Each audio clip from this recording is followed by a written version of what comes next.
विद्यार्थियों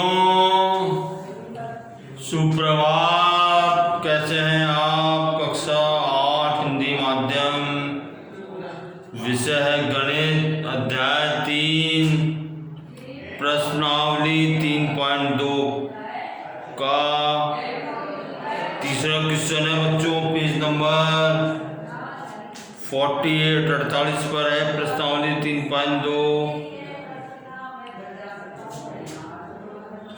एक समचतुर्भुज की कितनी भुजाएं होंगी यदि बाह्य कोण का माप 24 डिग्री है? ओके बच्चों,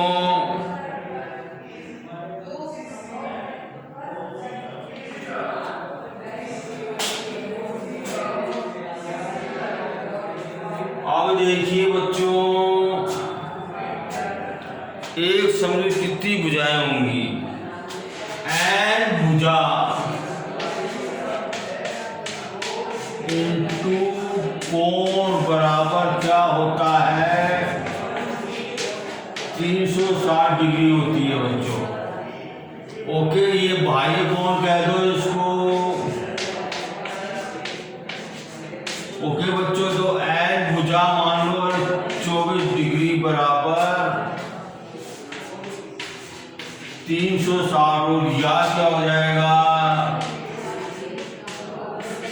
n बराबर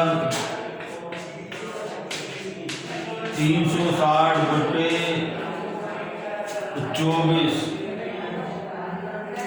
4 छींगे 24, 4 9 36,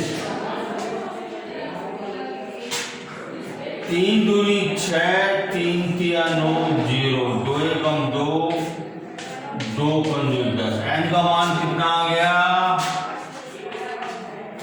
या n इक्वल टू 15। तो भुजा की संख्या कितनी आ गई? और समचतुर्भुज की भुजा कितनी हो जाएगी? 15 हो जाएगी बच्चों। एक समबाहुभुज की भुजाओं, एक समभुजाओं की संख्या या जिसका प्रत्येक अंतःकोण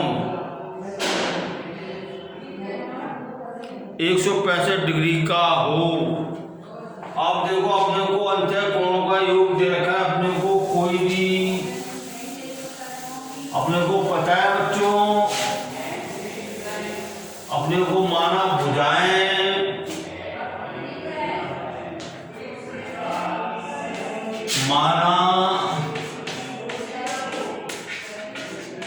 कि भुजाएं बराबर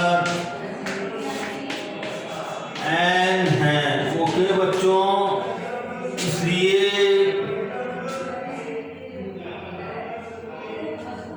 n भुजा n इंटू कितना, एक अंतःकोण कितना है? 165 डिग्री।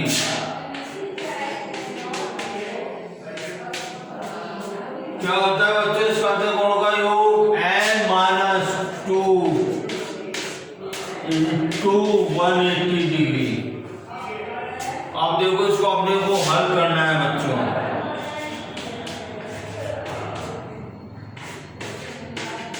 एक 165 n और ये बराबर 180 n माइनस 360।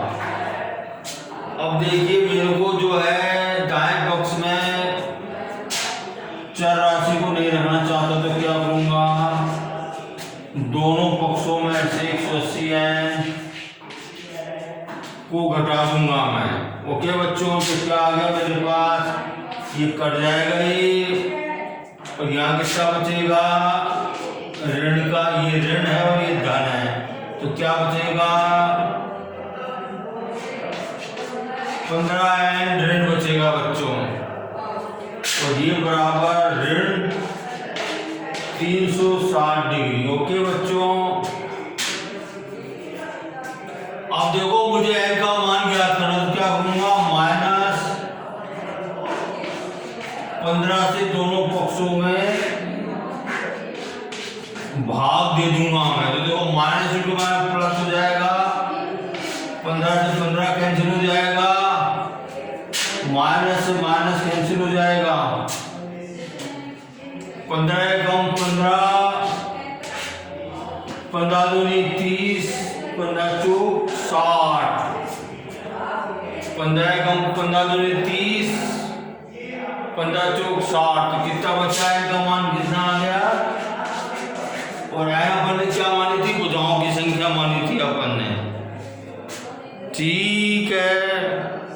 क्वेश्चन नंबर 5, कैसा समबाहु समूह जिसके प्रत्येक बाह्य कोण 22 डिग्री हो बहुभुज। देखो वही सिंपल वाली बात हो गई। अगर भुजाओं की संख्या पूर्ण संख्याओं में आती है, पूर्णांक में आती है, ओके, धन पूर्णांक में आती है, तो हम क्या करेंगे? n माना भुजा कैसा संभव है जिसकी प्रत्येक बाह्य कोण माना n भुजा इंटू बाह्य कोण, तो ये बड़ा कितना होता है? 360 डिग्री होता है बच्चों। और देखो या बाह्य कोण कितना देगा अपने को? 22 डिग्री।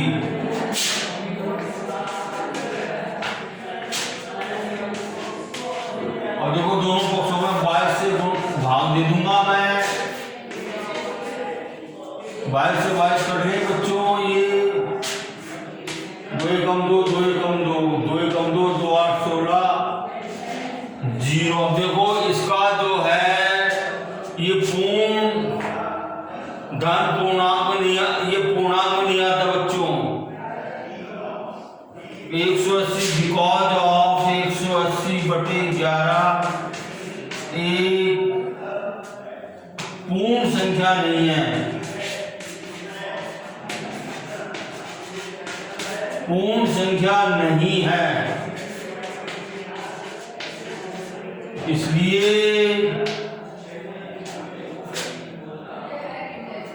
समबाहुभुज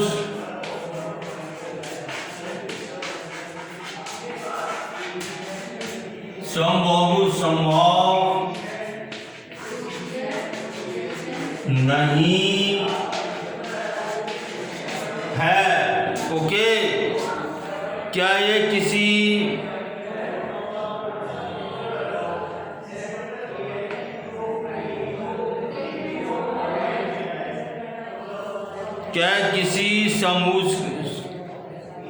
समबाहुभुज का अंतर कोण हो सकता है? दूसरा भाग है इसका। क्या ये समबाहुभुज का अंतर कोण हो सकता है क्या? सेकंड भाग कर रहा हूं मैं अब। 5वें का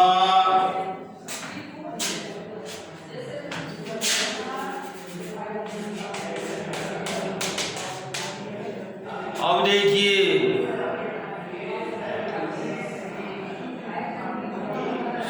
n भुजा इंटू 22 डिग्री बराबर n माइनस 2 इंटू 180 डिग्री बच्चों। ओके, और ये बराबर क्या हो गया? या 22n is equal to 180 n minus 360 degree.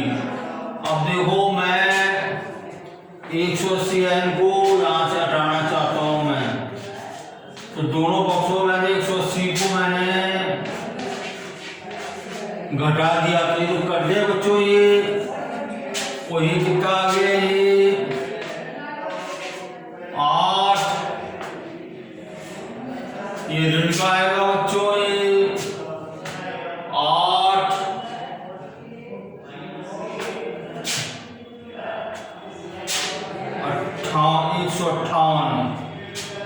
158 है, तो ये बराबर है 360। अब देखिए बच्चों, मुझे 158 को विलोपित करना मेरे को।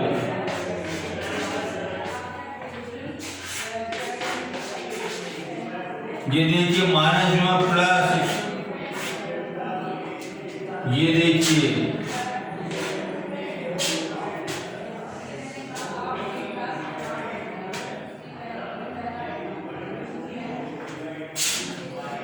दो से काटिए, 2 से 14, 2 9 18, 2 एकम 2, 2 8 16, 0। अब 79। अब देखो चूंकि बच्चों 180/79 जो है पूर्ण संख्या में नहीं आती है। ओके, इसलिए ये किसी बहुभुज का अंतःकोण नहीं हो सकता ये, क्योंकि भुजाएं जो हैं पूर्ण संख्या में होनी चाहिए। क्वेश्चन नंबर 6, किसी समबाहुभुज में कम से कम कितने अंश का कोण संभव है? क्यों? किसी समबाहुभुज में कम से कम कितने अंश का कोण? देखो कॉमन सेंस से बता सकते हैं कि समचतुर्भुज होता है, नहीं होता है बच्चों, उसमें जो कम से कम कोण जो है वो समबाहुभुज है, वो किसी भी समबाहुभुज में कम से कम 60 डिग्री का कोण संभव है, क्योंकि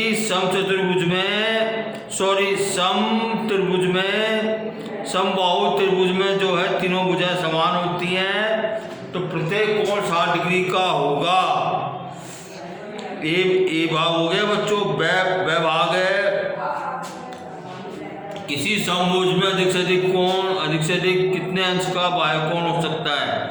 अब देखो जब जो है किसी समबाहुभुज में 60 डिग्री का अंतःकोण है तो बाह्य कोण कितना हो जाएगा? 120 डिग्री हो जाएगा बच्चों। कॉमन सेंस की बात है, देखिए कोण U बन रहा है इसमें, तो 120 डिग्री का होगा। ओके, अब देखो चतुर्भुजों के प्रकार बता रहा हूं आपको मैं। नेक्स्ट टॉपिक है चतुर्भुजों के प्रकार। समलंब चतुर्भुज, जिस चतुर्भुज की आमने सामने की एक जोड़ा जो है समांतर होता है वो समलंब चतुर्भुज कहलाता है।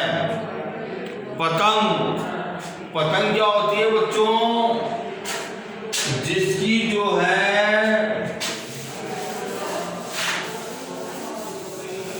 अभी बता रहा हूं आपको मैं, जिसकी एडजेसेंट साइड जो है बराबर होती है, आसन्न भुजाएं बराबर होती है। जैसे ये भुजा और ये भुजा बराबर है, और देखो ये भुजा और ये भुजा बराबर है, ये भुजा बराबर है, ये भुजा बराबर है, तो इसको अपन पतंग कहते हैं इसको अपन। ओके, और समलंब चतुर्भुज क्या कहलाता है? दो भुजा समांतर होनी चाहिए, ये समांतर है और ये जो है समलंब चतुर्भुज कहलाएगा ये।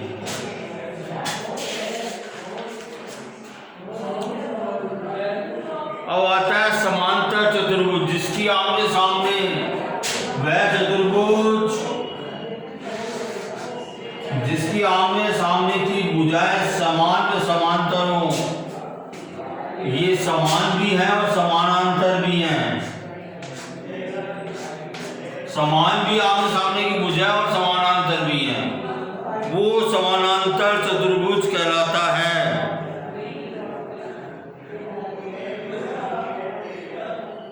वो समांतर चतुर्भुज कहलाता है बच्चों। अब देखो समांतर चतुर्भुज के अवयव, ये देखो ये समूह भुजाएं कहलाती है, आमने सामने भुजाएं समूह भुजाएं कहलाती है। आमने सामने की भुजाएं समूह भुजाएं हैं। आमने सामने के कोण जो हैं ए बी सी डी, आमने सामने कोण जो समूह कोण कहलाते हैं बच्चों। डी और बी समूह कोण है, ए और सी समूह कोण है। ओके बच्चों, और देखो ये जो है विकर्ण कहलाते हैं, समूह शीर्षों को मिला दें तो ये विकर्ण कहलाते हैं ये।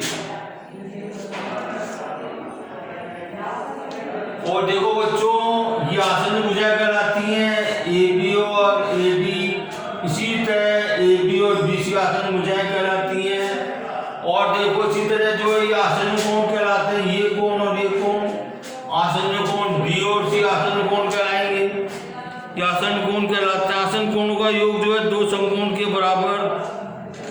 होता है। ओके,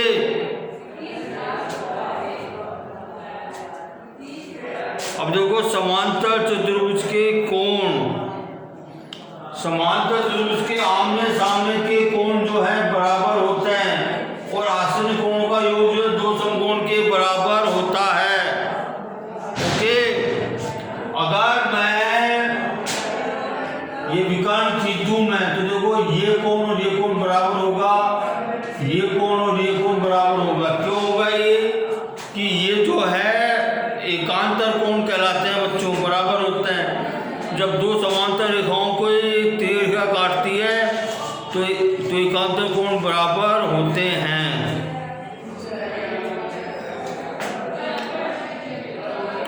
और समांतर चतुर्भुज के विकर्ण एक दूसरे को समद्विभाजित करते हैं बच्चों। ओके, ठीक है, ये मैंने आपको समांतर चतुर्भुज के मैंने अवयव बता दिए मैंने आपको, और इसके बारे में एक्सरसाइज कल कराऊंगा मैं आपको 3.3। ठीक है।